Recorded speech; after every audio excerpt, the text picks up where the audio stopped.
Once upon a time, there was a man who went around selling small rat traps. He made them himself, from the material he got by begging. But even so, the business was not profitable. So, he had to do begging and small thefts to survive. His clothes were torn, his cheeks were sunken, and hunger shone in his eyes. No one can imagine how sad life is to such a wanderer. But one day, the man fell into a thought which seemed him entertaining. He was thinking of his rat traps, when suddenly, he was struck by an idea. The whole world, with its lands and seas, cities and villages, is nothing but a rat trap. It has existed just to set baits for people. Bait means food placed on a hook to catch an animal. The world offers riches and joys, shelter and food, heat and clothing, exactly as a rat trap offers cheese. As soon as anyone becomes tempted to touch the bait, the rat trap closes onto him, and everything comes to an end. The world had, of course, never been kind to him. So it gave him unusual joy to think bad of the world. It became his pastime, while walking, to think of people he knew who had been caught in dangerous trap, and of others who were still circling around the bait. One dark evening, when he was wandering along the road, he saw a little gray cottage. He knocked on the door to ask shelter, and he was welcomed.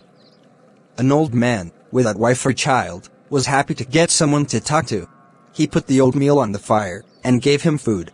Then, he cut such a big slice from his tobacco roll that it was enough for both of them. Finally, he took an old pack of cards and played Majolis with his guest until bedtime. In my days of prosperity, I had been a crofter at Ramsio Ironworks. A crofter is one who rents a farm.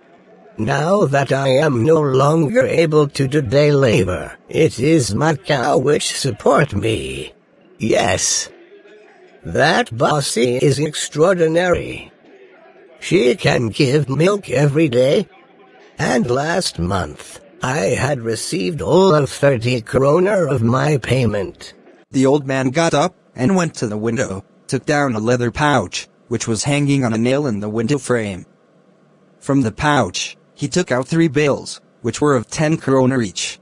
It was unbelievable for the stranger that the old man showed his payment to him, and the place where he had kept it. The next day, both got up. The crofter was in a hurry to milk his cow. I should not stay on the bed when the head of the house has gotten up. They left the cottage at the same time.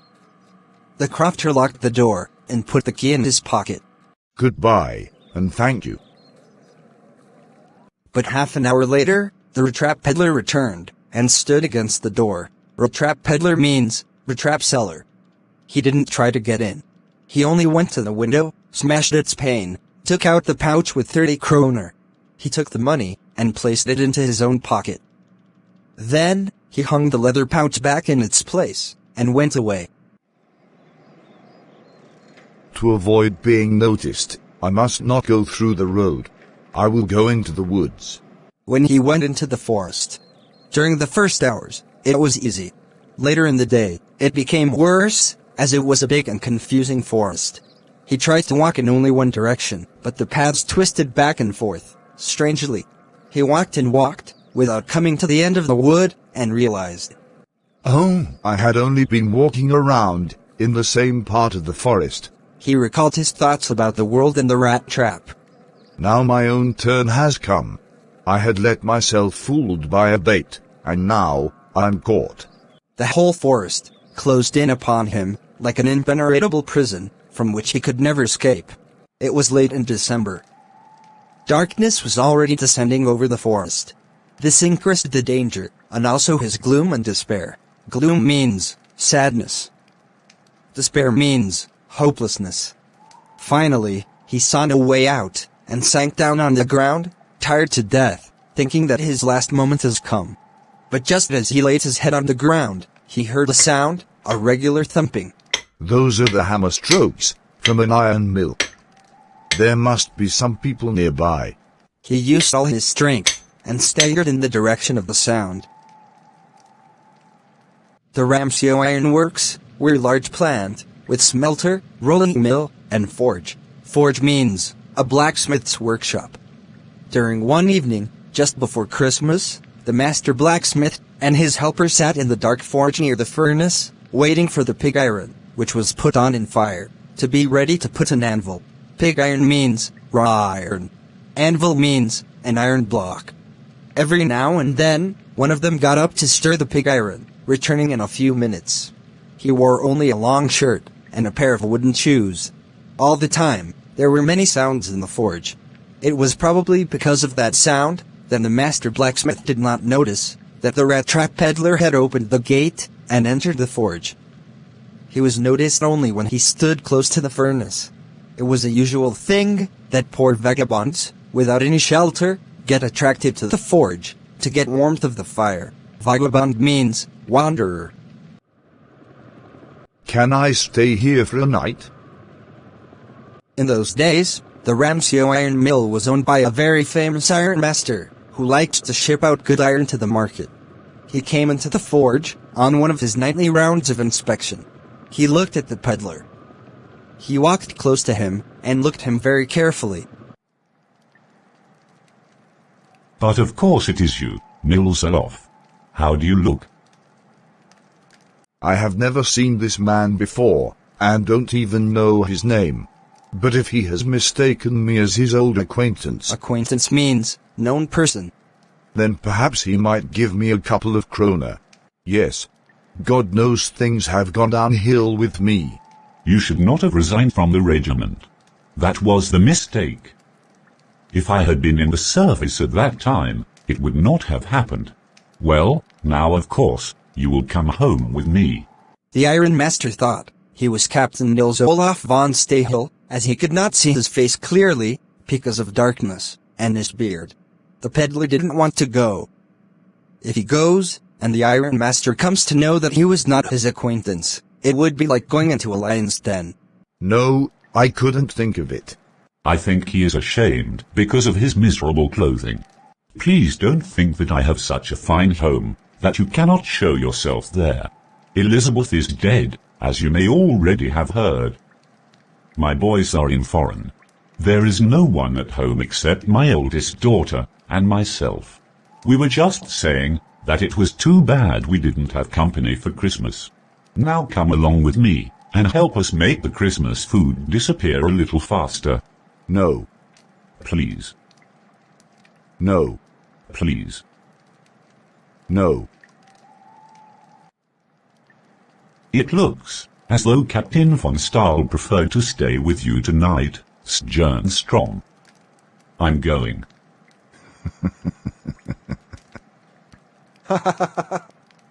Why did both of them laugh when he was going? Because the Iron Master had planned to go and send his daughter, Edla, to pursue the vagabond, to come home. He was sure that Edla will be successful in pursuing him. Some half an hour later, she came, with her valet, who was carrying a big fur coat. Valet means servant. My name is Edla Wilmanson. My father came home and said that you wanted to sleep here in the forge, and then I asked permission to come and bring you home to us. I am so sorry, Captain, that you are having such a hard time.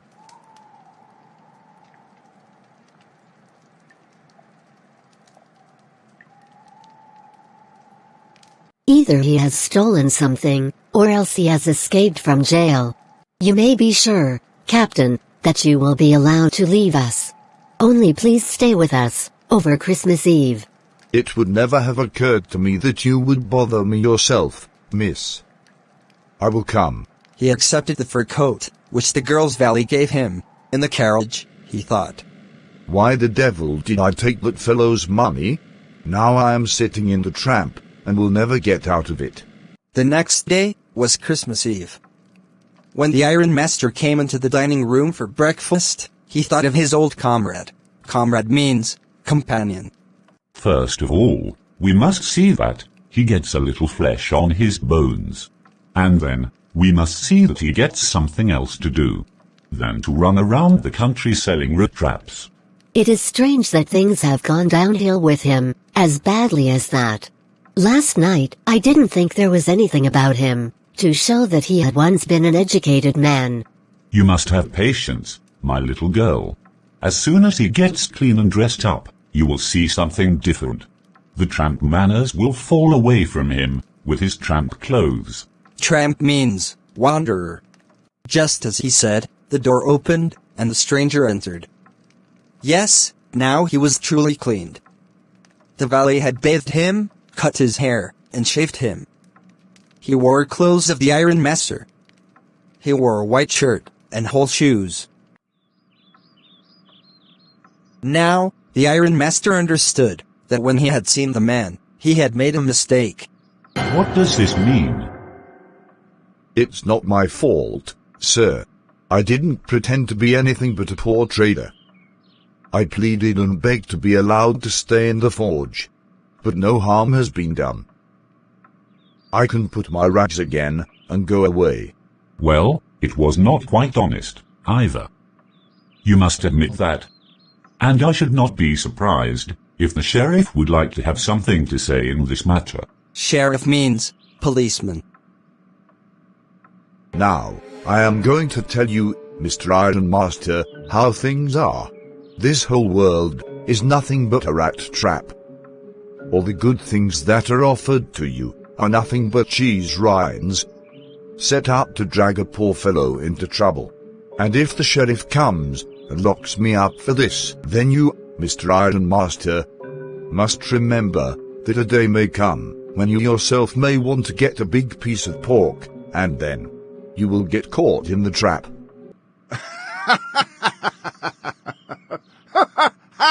That was not so badly said, my good fellow. Perhaps we should let the sheriff alone on Christmas Eve. But now, get out of here, as fast as you can. But just as the man was opening the door, Edla went and closed the door. I think he ought to stay with us today. I don't want him to go. What in the world are you doing? In the morning, she had felt so happy when she thought how home-like she was going to make things for the poor hungry man. She could not leave from the idea. I am thinking of the stranger here. He walks and walks the whole year long, and there is probably not a single place in the whole country where he is welcome. Wherever he turns, he is chased away. I should like to have him enjoy a day of peace here, just one. It was all a mistake, of course. Anyway, I don't think we should chase away a human being whom we have asked to come here. You do preach worse than a priest. I only hope you will not regret this. Now sit down and eat. After that, the stranger slept on the sofa. At noon, they woke him up so that he could get the Christmas lunch. But after that, he slept again. It seemed as though he had not been able to sleep in peace for many years. In the evening, the Christmas tree was lighted. They woke him up again, and he stood for a while in the drawing room, blinking his eyes because of the candlelight. Then he again went to sleep. 2 hours later, they woke him up once more. He had to eat the Christmas fish and porridge. When they got up from the table, he went around to each one present there, and said thank you and good night. When he came to the young girl, It was my father's desire that the suit you are wearing is a Christmas present. You don't have to return it. And if you want to spend the next Christmas Eve in a place where you can rest in peace, you will be welcomed back again. the next morning, the Iron Master and his daughter went up early to go to the church. Their guest was still asleep, so they didn't disturb him. At church, they came to know that one of the old crofters of the ironworks had been robbed by a man who went around selling rattraps.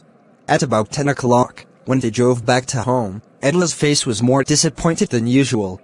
Yes, that was a fine fellow you let into the house. I only wonder how many silver spoons are left in the cupboard by this time. The carriage had hardly stopped when the Iron Master asked the valet, Is the man still there? I've heard at the church that he is a thief. He has gone, sir. But he has not taken anything with him at all. In fact, he has left behind a little package, to be accepted by Miss Wilmanson, as a Christmas present. The girl opened the package. She gave a little cry of joy. She found a small rattrap, and in it lay 3 wrinkled, 10-kroner bills. There was also a letter, written in large, rough characters. Honored and noble miss, since you have been so nice to me all day long, as if I was a captain, I want to be nice to you in return, as if I was a real captain, as I do not want you to be embarrassed at this Christmas Eve by a thief, but you can give back the money to the old man on the roadside, who has the money pouch hanging on the window frame, as a bait for poor wanderers. The rat trap is a Christmas present from a rat, who have been caught in this world's rat trap if he had not been raised to captain, because in that way, he got power to clear himself. Written with friendship and high regard. Captain Fonstar.